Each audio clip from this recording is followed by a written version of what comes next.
જગતનો જો સૌથી શ્રેષ્ઠ સંબંધ હોય તો તે માતા અને પુત્રનો છે. આપણા લોકગીતની કડી પણ છે કે જનનીની જોડ સખી નહીં જડે રે લોલ.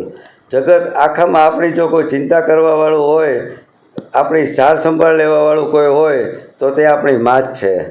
જ્યારે પણ જમવા બેસું ત્યારે મારી માતા ક્યાંય પણ હોય મારી પાસે હાજર થઈ જાય. જમવાની થાળી પાસે અનેક ભોજન સામગ્રી લઈ મારી પાસે બેસી જાય. દેવલા તું આ ખાઈ લે, દેવલા તું ઓલું ખાઈ લે.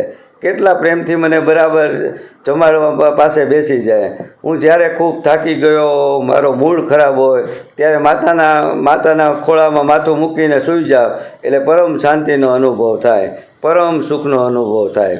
આજે મારી માતા હયાત નથી, પરંતુ મા જ્યારે હયાત હતા ત્યારે તેમની હાજરીથી એક અલૌકિક જ આનંદનો મને અનુભવ થતો હતો, પરમ શાંતિ મને મળતી હતી.